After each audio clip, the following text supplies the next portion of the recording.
continued viewership. Before we begin, tell us, where in the world are you watching from? We love knowing our global reach.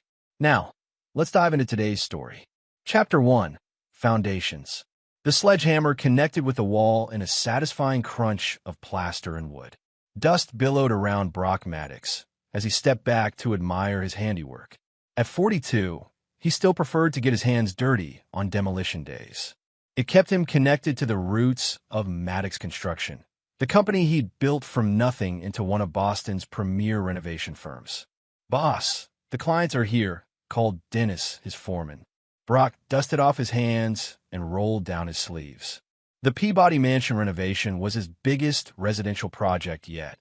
Exactly the type of high-profile job that had built his reputation for transforming historic properties into modern masterpieces while respecting their architectural integrity. Later that evening, Brock sat in his home office reviewing blueprints when the front door opened. Heels clicked across the marble foyer, a sound that once quickened his pulse but now tightened his jaw. Working late again, Aubrey Maddox appeared in the doorway, her blonde hair perfectly styled despite the late hour. At 36, she remained as stunning as when they'd met 8 years ago at the Governor's Charity Gala. "Big project," Brock replied without looking up. "Peabody wants changes to the East Wing." "You work too hard." Aubrey crossed the room and ran her fingers across his shoulders. "Remember when you used to leave the office before midnight? Remember when you used to be home before midnight?" Brock countered, immediately regretting the edge in his voice. Aubrey's fingers paused. "The museum fundraiser ran long. I told you I'd be late." Brock nodded, remembering a time when such explanations didn't feel rehearsed. Their marriage had begun like a fairy tale. The self-made contractor and the art curator from one of Boston's oldest families. The first 3 years were passionate, adventurous. Then something shifted. "Your father called," Brock said. "He wants us for dinner Sunday." Aubrey's expression flickered. "Did he say why? Since when does Stanford Porter need a reason to summon the peasant who married his daughter?"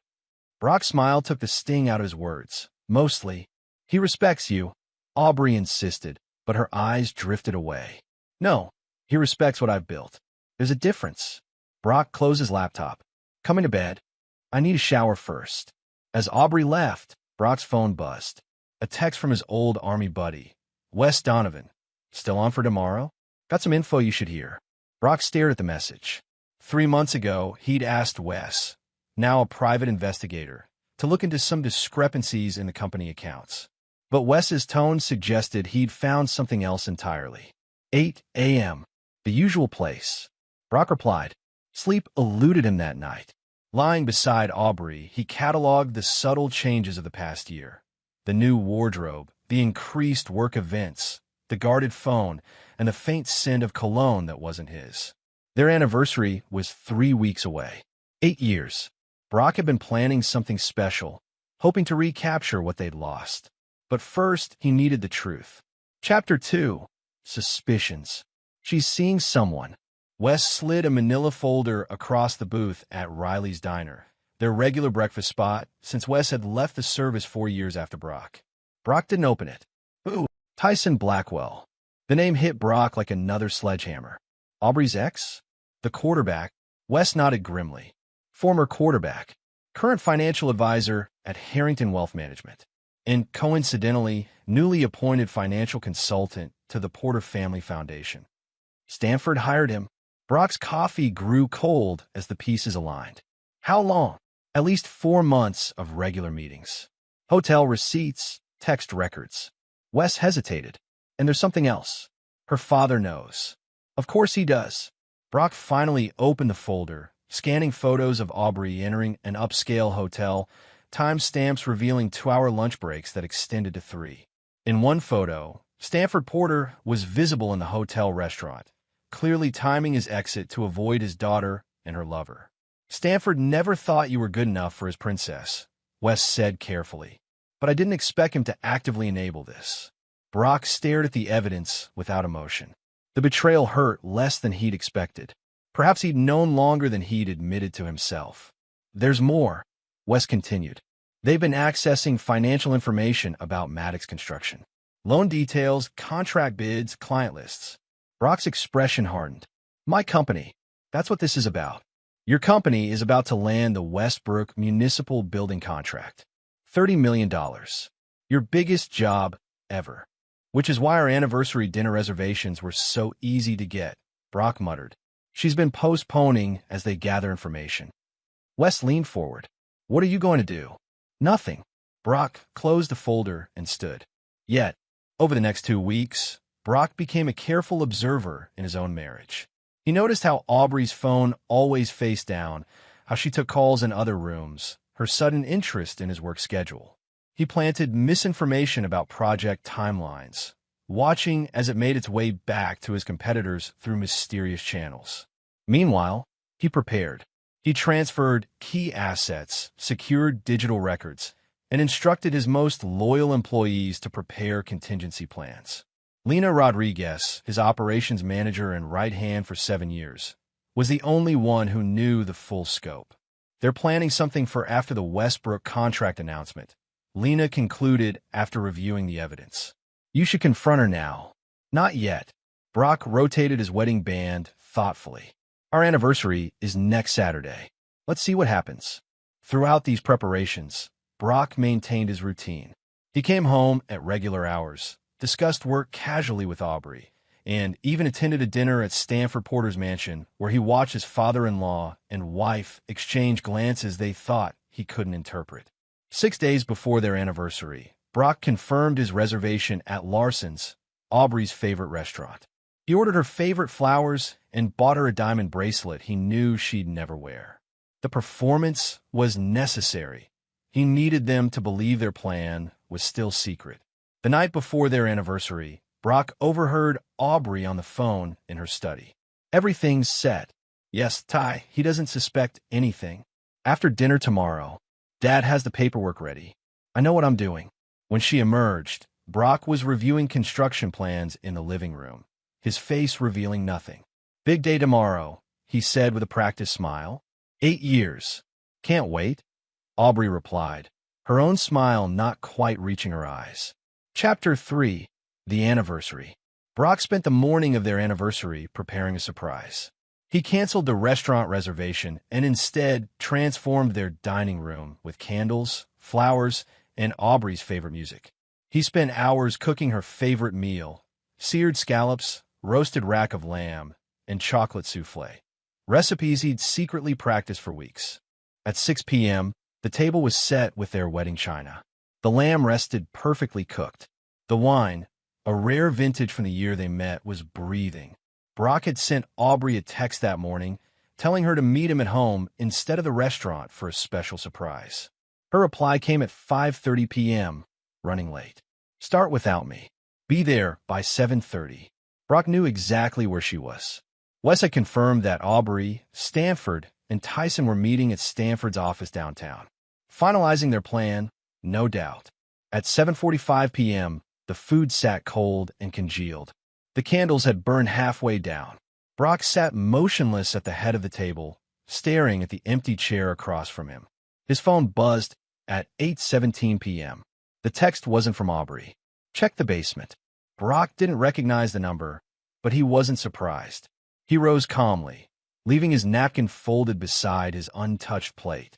The basement stairs creaked as he descended into the darkness, flipping on lights as he went. Stanford Porter stood beside the water heater, a silver suitcase at his feet. His expensive suit looked out of place among the storage boxes and tools. Where's Aubrey? Brock asked. Not coming. Stanford's thin smile didn't reach his cold blue eyes identical to his daughter's. She's with Tyson, where she belongs. Interesting venue choice for this conversation. Stanford shrugged. Neutral territory. This house will be sold anyway. My house, Brock corrected. For now. Stanford kicked the suitcase toward him. She doesn't want you anymore. She got back with her ex-boyfriend. But I'm here to make a deal.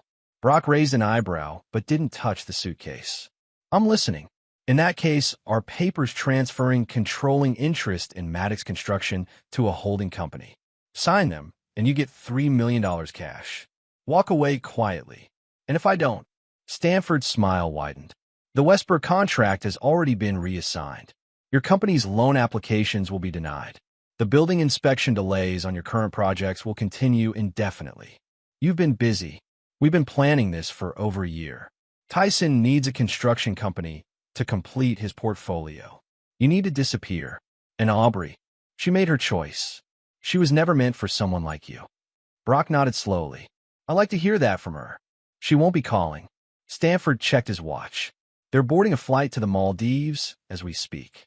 When they return, the divorce papers will be ready. Signed tonight, and this stays civilized. As if on cue, Brock's phone began vibrating continuously.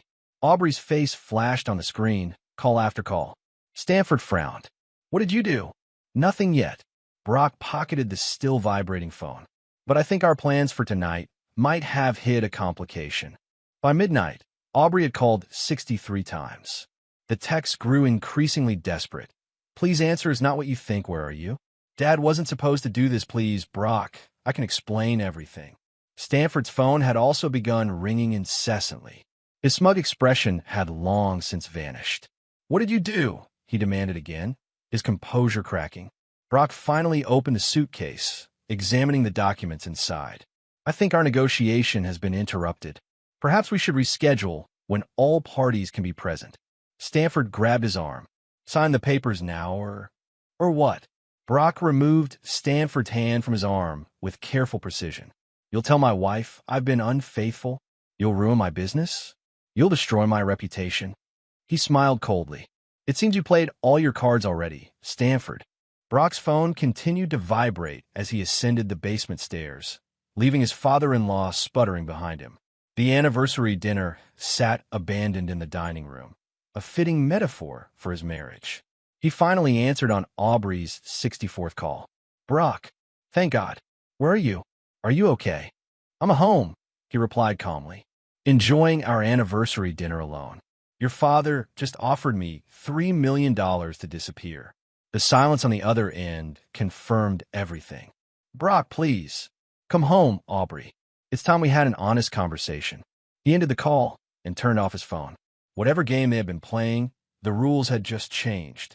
Now, it was his turn to make a move. Chapter 4. The Deal.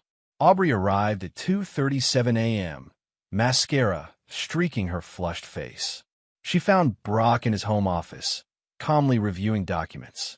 You weren't supposed to find out this way, she blurted. No. Brock glanced up. Was I supposed to find Tyson in our bed? Or maybe after I signed away my company? It's complicated.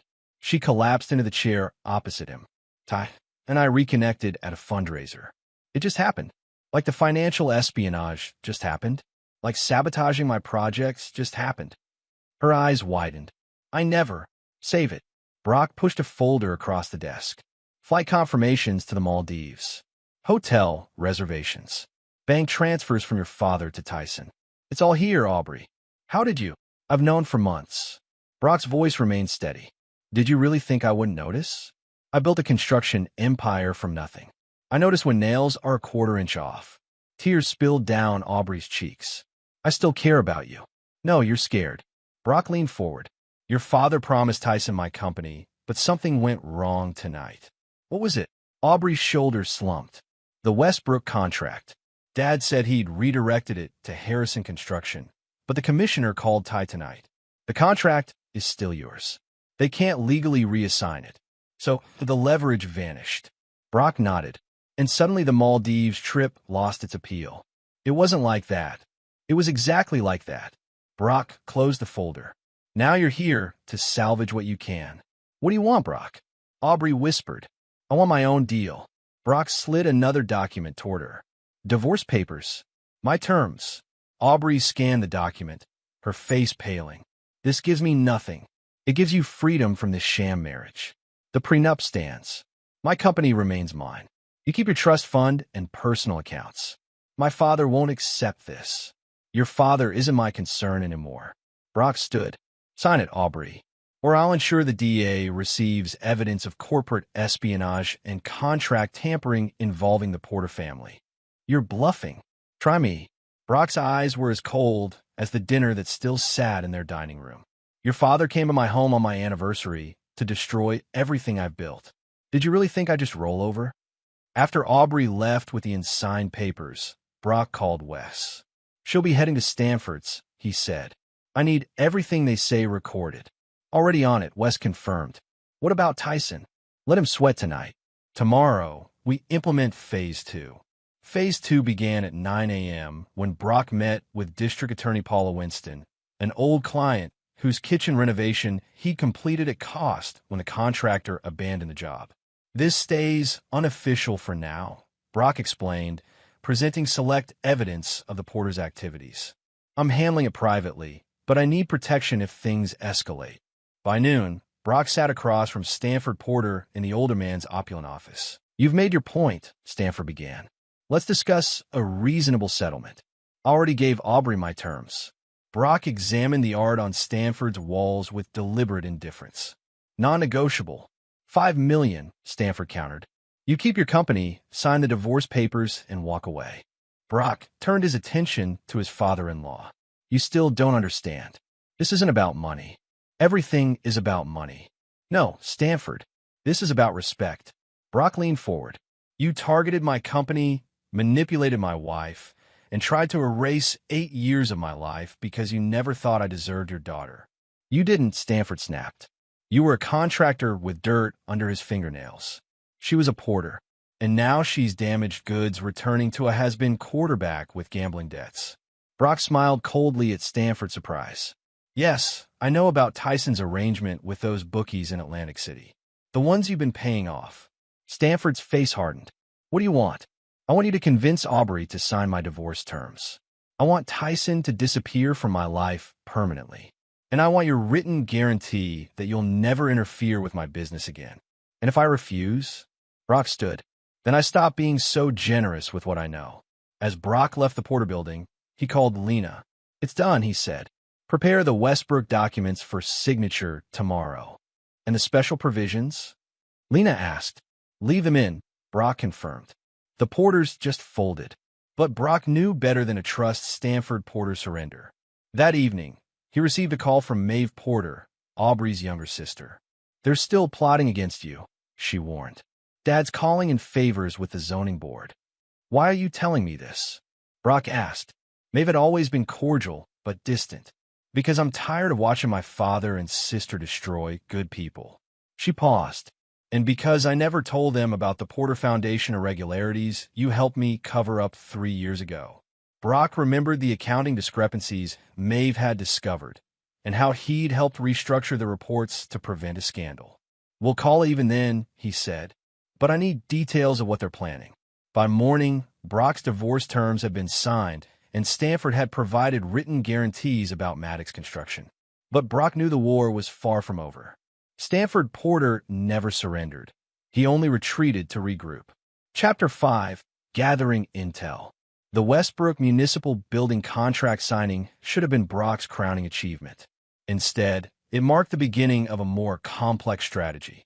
Congratulations, Commissioner Daniels said as flashbulbs popped. Maddox Construction beat out some serious competition. Quality always wins, Brock replied, knowing the Porter-controlled Harrison Construction had submitted a suspiciously lower bid at the last minute. As predicted, problems began immediately. Building permits were mysteriously delayed. Material deliveries were rerouted. Subcontractors received better offers from competing projects. Stanford's fingerprints are all over this, Wes confirmed after investigating. He's determined to make you fail spectacularly on this high-profile job. Let him think it's working, Brock instructed. Meanwhile, I need everything on Tyson Blackwell. Not just the gambling, everything.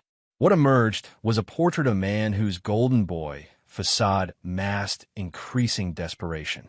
Tyson's financial advisory business catered to wealthy clients through his connection to the Porters, but his personal finances were in shambles. He owed over $800,000 to various bookies and had been embezzling from client accounts to cover his debts. Stanford has been covering for him, Wes explained, showing bank transfers. But even he doesn't know the full extent. In Aubrey, she believes Tyson's the same star quarterback she dated in college. Stanford's kept her insulated from the ugly details.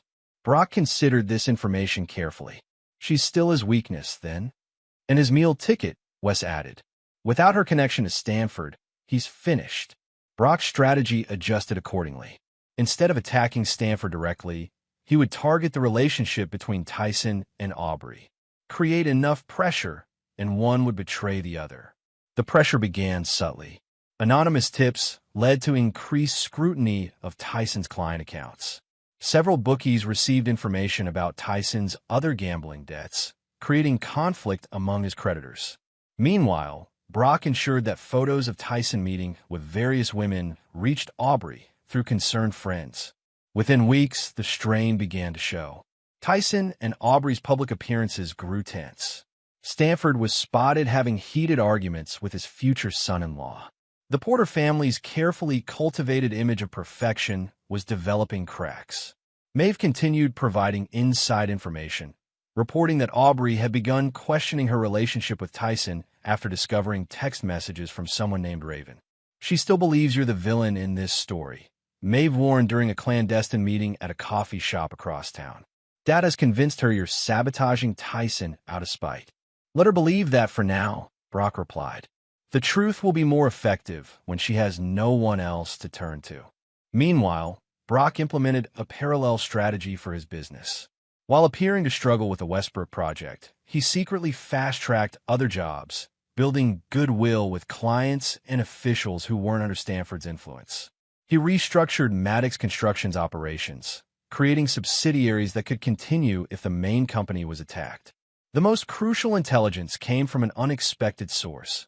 Carmela Rivera, Stanford's longtime housekeeper, whose son worked as a laborer for Maddox Construction.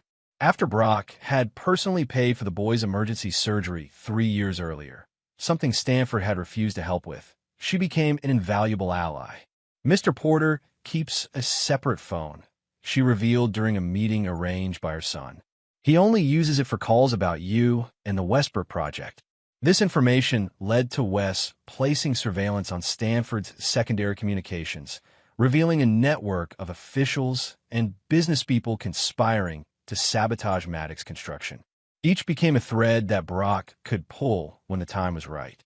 4 months after the anniversary dinner, Brock had compiled comprehensive files on everyone involved in the conspiracy against him. He knew their weaknesses, their secrets, and, most importantly, their pressure points. "You have enough to destroy them all," Lena observed as they reviewed the evidence in Brock's secure office. "Why wait?" "Because destruction isn't enough," Brock replied, studying photographs of Stanford, Aubrey, and Tyson at a recent charity gala. "I want them to destroy each other first." Chapter 6. Setting the Trap. The Westbrook Municipal Building rose steadily despite the obstacles, its steel framework reaching skyward like a monument to Brock's persistence. The project was 3 weeks behind schedule and over budget, but still viable, exactly as Brock had planned. "They're getting confident," Wes reported after monitoring Stanford's communications. "They think you're on the verge of collapse." "Perfect." Brock surveyed the construction site. "Time to spring the trap." The trap had multiple components, each designed to create maximum pressure at precisely the right moment. The first component targeted Tyson's gambling debts. Brock arranged for several of Tyson's creditors to demand payment simultaneously, creating a cash crisis that Stanford would have to address. At the same time, anonymous tips to the Securities Exchange Commission highlighted irregularities in accounts Tyson managed. "He'll be desperate for cash," Brock explained to his inner circle, "and Stanford will be reluctant to bail him out again with regulators circling." The second component involved the Porter Foundation. Using information from Maeve and documentation he'd helped conceal years earlier, Brock carefully exposed certain discrepancies to the Foundation's board members. Nothing illegal, but concerning enough to prompt an internal audit. "Stanford will be distracted defending his legitimate business," Brock continued. "His focus will shift away from me and toward protecting his reputation." The third and most crucial component involved Aubrey. Through careful manipulation of text messages and strategic leaks of information, Brock created the impression that Tyson was preparing to abandon her once he secured enough of Stanford's money. "She's the linchpin," Brock told Wes. "If she turns on either of them, the alliance collapses." The trap was baited with one final element. Rumors that Maddox Construction was on the verge of bankruptcy and that Brock was seeking a buyer. This would draw Stanford and Tyson into making their final move, attempting to acquire the company at a distressed price. When they reached for that bait, Brock said the trap closes. The execution required precise timing. On a Monday, the SEC began an informal inquiry into Tyson's investment practices. By Wednesday, 3 bookies had representatives waiting outside his office. Thursday brought news of the Porter Foundation audit. By Friday, Aubrey had discovered apparently deleted messages on Tyson's phone discussing a post-Aubrey strategy. The following Monday, Stanford Porter requested an urgent meeting with Brock. "I'll admit, you've shown more resilience than I expected," Stanford began, looking haggard from a week of containing multiple crises. "High praise," Brock replied dryly. "Let's end this war," Stanford continued. "I'm prepared to offer $15 million for Maddox Construction. Full value, despite your current difficulties." "Interesting timing," Brock observed, just as the Westbrook project reaches its most capital-intensive phase. "A coincidence? This is a gesture of reconciliation. Does Tyson know you're here?" Stanford's expression flickered. "This is strictly between us. And Aubrey. She's reevaluating her relationship choices." Brock nodded slowly. "I'll consider your offer, Stanford, but I'll need the terms in writing." As Stanford left, Brock called Lena. "The fish took the bait," he said. "Prepare the final documentation." That evening, Brock received a separate call from Tyson Blackwell himself. "We should talk man-to-man," Tyson suggested, his former athlete's confidence strained. "I know you're in a difficult position with the Westbrook project. I might be able to help." "How generous," Brock replied. "The Porter Club, at 8 tomorrow." The Porter Club was Stanford's domain, an exclusive establishment where Boston's elite conducted their most private business. By suggesting it, Brock ensured Stanford would learn of the meeting. The next evening, Brock arrived early, securing a table with a clear view of the entrance. At 8:10, Tyson arrived, looking nervous. At 8:20, Stanford entered, spotting Tyson with Brock and freezing momentarily before approaching. "What's this about?" Stanford demanded, looking between them. "Just 2 businessmen talking," Tyson replied smoothly. "About mutual opportunities." Stanford's eyes narrowed. "What opportunities?" "Tyson was about to offer me $20 million for my failing company," Brock supplied helpfully. "Which is interesting, given your $15 million offer yesterday." Stanford turned to Tyson. "What the hell are you doing?" "The same thing you're doing," Tyson shot back. "Trying to salvage something from this mess." Their argument escalated, drawing attention from nearby tables. Brock sat back, watching as months of carefully planted suspicions blossomed into open hostility. "You promised me Maddox Construction," Tyson hissed. "Then you try to cut me out. Because you've become a liability," Stanford retorted. "The SEC investigation, the gambling debts you hid from me, which you promised to handle." Brock cleared his throat. "Gentlemen, perhaps we should continue this elsewhere." But the damage was done. The fissures between Stanford and Tyson had become chasms. As they left separately, Brock made a call. "Maeve, tell Aubrey to check her email in 15 minutes." The email contained recordings of both Stanford and Tyson discussing their plans to acquire Brock's company and discard Aubrey once her usefulness ended. Brock had edited nothing. Their own words were damning enough. The final phase was set in motion. By morning, all the players would be positioned exactly where Brock needed them for his endgame. Chapter 7. First Strike. The Porter family's annual charity gala provided the perfect backdrop for Brock's first strike. As Boston's elite gathered at the Harrington Hotel ballroom, Brock arrived unexpectedly, his first public appearance since the separation from Aubrey. Conversations stuttered as he entered, impeccably dressed in a tailored tuxedo. He nodded politely to acquaintances, ignoring the whispers that followed him. Stanford, holding court near the bar, visibly stiffened. Aubrey, standing with Tyson across the room, paled. Neither had expected him to attend an event so firmly on Porter territory. Mr. Maddox greeted Benjamin Harrington, the elderly patriarch of Boston's banking dynasty. "Good to see you. I've been admiring your work on the Westbrook project." "Thank you," Brock replied, raising his voice just enough to carry. "Despite some unusual challenges, we're back on schedule." "Challenges?" Permit delays, supply issues. Nothing we couldn't overcome with the right documentation. The emphasis on documentation caused Stanford to set down his scotch. Across the room, Tyson whispered urgently to Aubrey, who shook her head and moved away from him. Brock circulated through the room, dropping carefully crafted comments to strategic individuals. To the bank president, those SEC inquiries into certain financial advisors are concerning, aren't they? To the zoning commissioner, fascinating how building permits can be delayed without documentation, don't you think? To a board member of the Porter Foundation, I hear the audit is proceeding well. Each comment was innocent in isolation, but devastating in context. By the time Brock approached the bar where Stanford now stood alone, the older man was seething. "What are you doing?" Stanford demanded quietly. "Enjoying the party," Brock replied. "Your annual contribution to society's conscience. This isn't over between us." "Actually, it is." Brock sipped his whiskey. "Check your phone." Stanford's phone showed an email from the SEC confirming a formal investigation into his involvement with Tyson's client accounts. Attached were documents bearing Stanford's signature authorizing questionable transactions. "This is fabricated," Stanford hissed. "No, it's the paperwork you signed last month without reading carefully." Brock smiled. "The same paperwork that cleared me of any involvement." Across the room, Tyson was having a similar moment of panic as his phone displayed notifications of frozen accounts and scheduled interviews with federal investigators.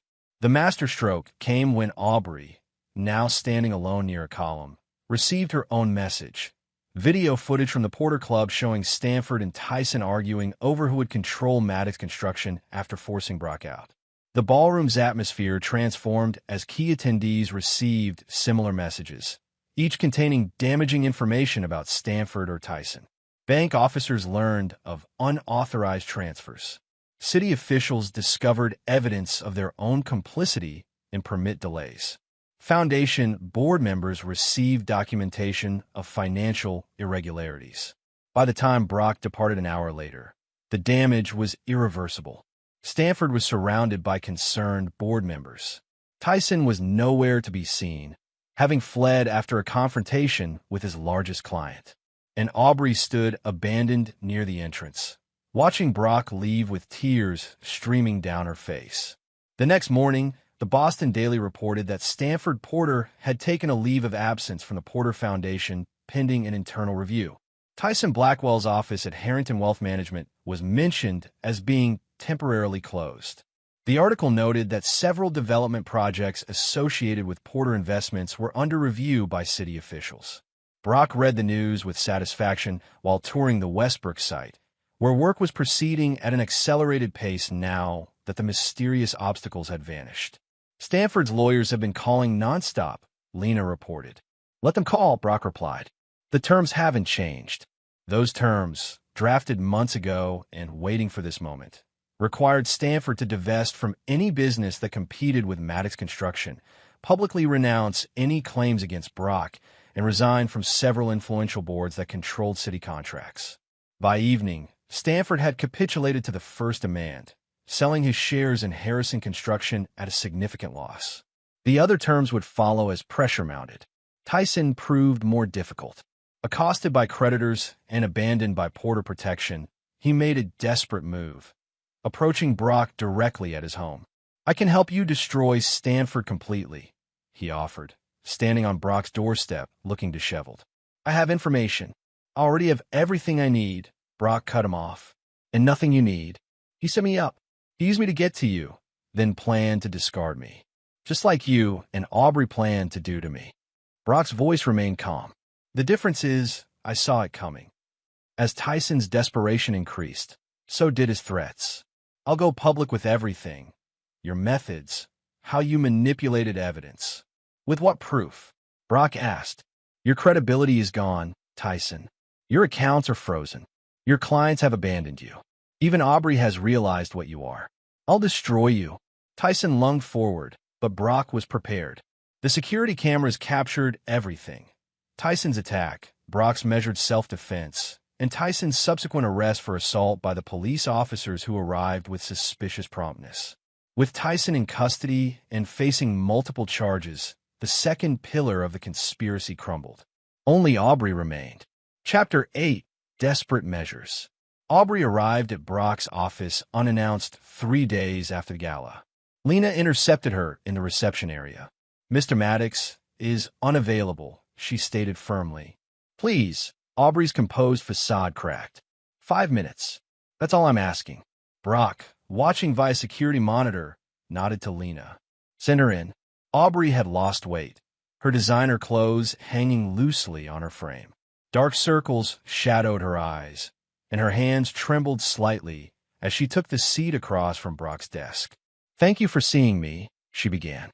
"I didn't know where else to go." Brock remained silent, waiting. "Everything's falling apart," she continued. "Dad's under investigation. The Foundation's accounts are frozen. Tyson's been arrested." She looked up. "You did all of this?" "I simply returned what was offered to me," Brock replied evenly. "I made a terrible mistake," Aubrey whispered. "I should never have betrayed you." "Which betrayal are you apologizing for? The affair? The corporate espionage? Or the plan to strip me of everything I've built?" "All of it." Tears spilled down her cheeks. "I was confused. Tyson made me believe you'd been using me to access Dad's connections. Dad convinced me you were just waiting to divorce me once you secured the Westbrook contract. And you believed them without ever asking me. I know that now." She reached for his hand across the desk, but he withdrew it. "Brock, please. We can start over. I still love you." "No, Aubrey, you don't." Brock's voice remained steady. "You love security. You love status. Right now, I represent your best option for both." "That's not true, isn't it? Your father's reputation is in tatters. Tyson is facing prison.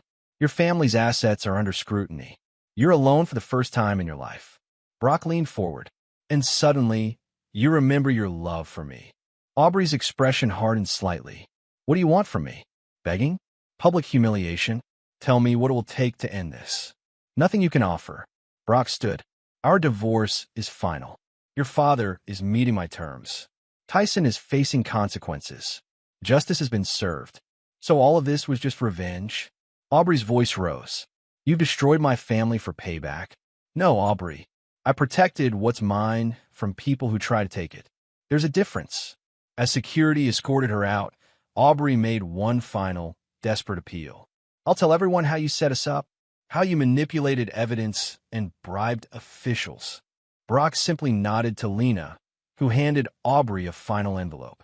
Inside was documentation of Aubrey's own involvement. Emails, recorded conversations, bank transfers she'd authorized to fund the conspiracy against Brock. "Your choice," Brock said, "but consider carefully who has more to lose." That evening, Stanford made his countermove. News outlets received anonymous information about alleged defects in the Westbrook project, fabricated safety concerns designed to trigger inspections and delays. Brock had anticipated this. Within hours, his team provided comprehensive documentation proving the allegations false, along with evidence tracing the false claims to Stanford's remaining allies. The media narrative quickly shifted from potential scandal to apparent smear campaign. The next morning, Stanford arrived unannounced at the Westbrook construction site, demanding to see Brock.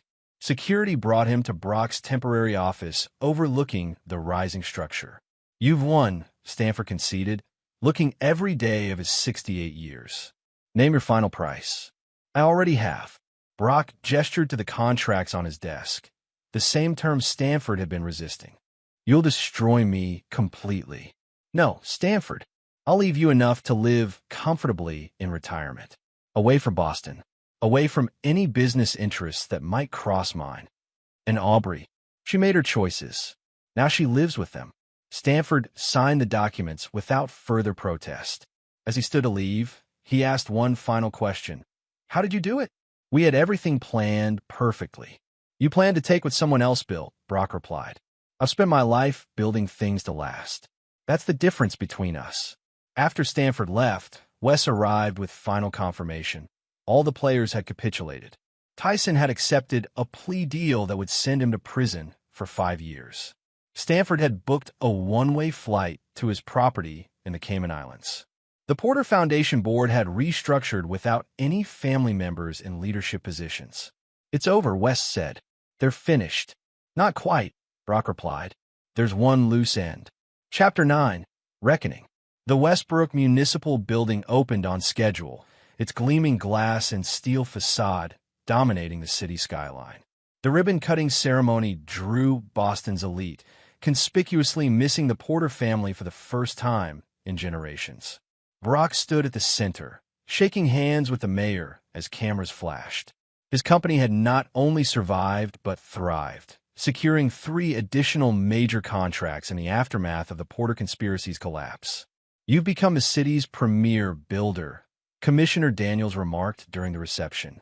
"Amazing how quickly things change." "Some things change," Brock agreed. "Others stay exactly as they should." As the celebration continued, Brock received word that Aubrey was waiting outside. Despite everything, she had maintained a dignified public silence, neither defending her father and Tyson nor attacking Brock. This restraint had preserved what remained of her social standing. Brock found her standing beside the commemorative plaque bearing his name. "Congratulations," she offered.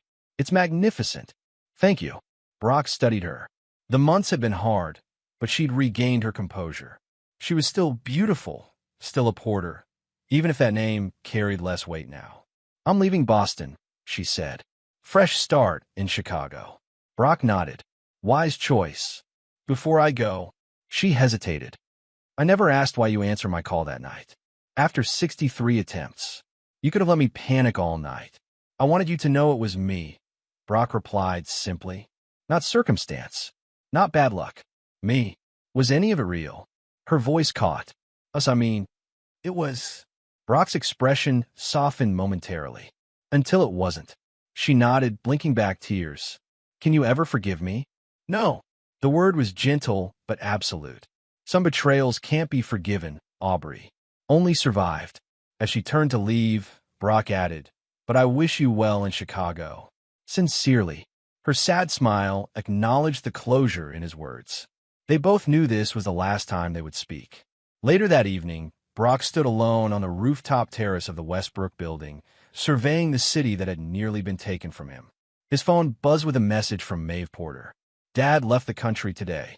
The lawyers finalized everything. It's truly over. Thank you for keeping your word about my involvement." Brock typed back, "Your trust fund is secure. Good luck with medical school." Another message arrived, this one from Lena. "Harrison Construction acquisition completed. We now own all their assets and contracts." The final piece. Stanford's former company, once positioned to replace Maddox Construction, was now a subsidiary of it. The circle was complete. 6 months later, Brock stood in his new office in the Maddox Tower, formerly the Porter Building, purchased at a substantial discount during the Foundation's reorganization. The city spread out below him, including the Westbrook building gleaming in the distance. West joined him at the window. Tyson's parole was denied. Stanford's permanent residency in the Caymans was approved. Aubrey's engaged to some tech entrepreneur in Chicago. "And we just secured the airport expansion contract," Brock added. "The largest in the city's history." "Not bad for a guy with dirt under his fingernails," West quipped. Brock smiled. "I still get my hands dirty. It's how I know the foundation is solid." That evening, as Brock drove home to his new house overlooking the harbor, he passed the old neighborhood where his anniversary dinner had sat cold on the table 18 months earlier. The house had sold quickly after the divorce, purchased by a young family who would never know the betrayal its walls had witnessed. His phone rang through the car speaker. "Mr. Maddox? This is Caroline from the mayor's office. The committee unanimously approved your urban renewal proposal. The Porter District will be renamed Westbrook Commons. The final vestige of the Porter family's civic legacy erased." "Thank you, Caroline. That's excellent news." As he ended the call, Brock felt no particular satisfaction or triumph, only the calm certainty that comes with completion. His company was secure. His enemies were neutralized. His future was entirely his own. The cold dinner that night had been the end of one chapter. Tonight, Brock Maddox would dine alone again, not as a victim of betrayal, but as the architect of his own vindication. Some called it revenge. He called it justice. The distinction mattered only to those who understood the difference between destroying something and building something that would last. His heart, like his resolve, remained cold toward those who had betrayed him.